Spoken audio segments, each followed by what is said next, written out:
fikile asiyeke lokho asiye lapha umhla ngo-17 2017 thina besinenhlanhla ke kunenhlanhla nje ekhona kaMathunjwa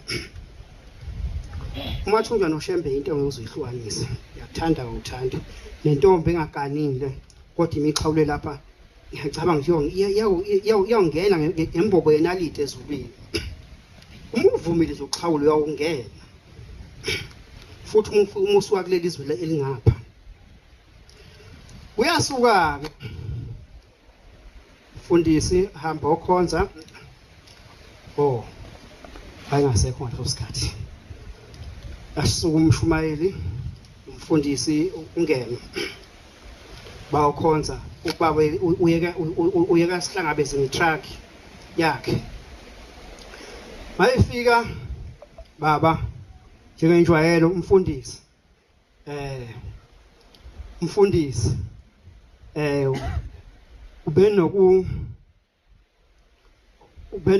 besinokuzokhonza sikhonzele itruck lakho baba hayi asikhiphe isibusiso lifika itruck lifike lithatha abantu libuyele nabo ebuhleni malifika ebuhleni unengane la nomama la baqala nqa ukuza la ebuhleni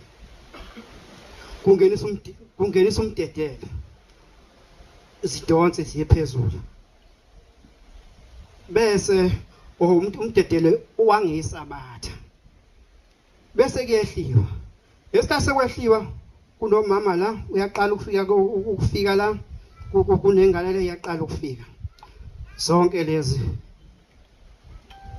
bilandela umkhokheli mayihamba sekubuyelwe emuva ingane ilahleka ingatholakali ifuna ingane isabatha emini nobusuku kumenyezwe hankala ingane lesi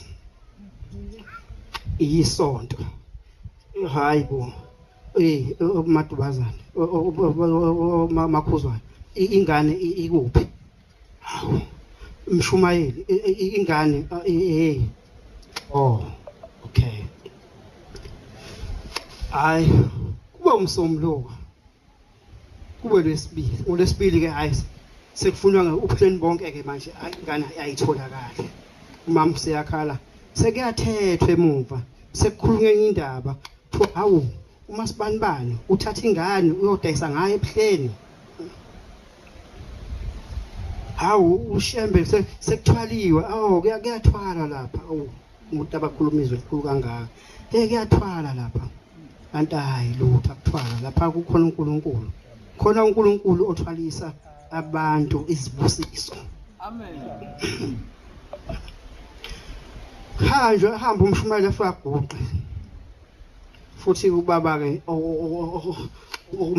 makhona into ehlupha ngempela ngisho kuthiwa hayi amaphoyisa asevalile esangweni hayi uvana aphume hayi anivulele lo muntu uza lapha kimi awu baba uwazi ngani khona umuntu olapha esangweni manje okhona ukumhlupha hayi mayifika lapha afike Shumayeli abeke lokho akubekayo bese eyabika ukuthi hayibo lapha sifike nengane nomama manje isilahlile asaso kwenza njani sekuyakhala emuva nalapha sesisangene sonke sesicabanga ufike emaphoyiseni ubika njalo lesibili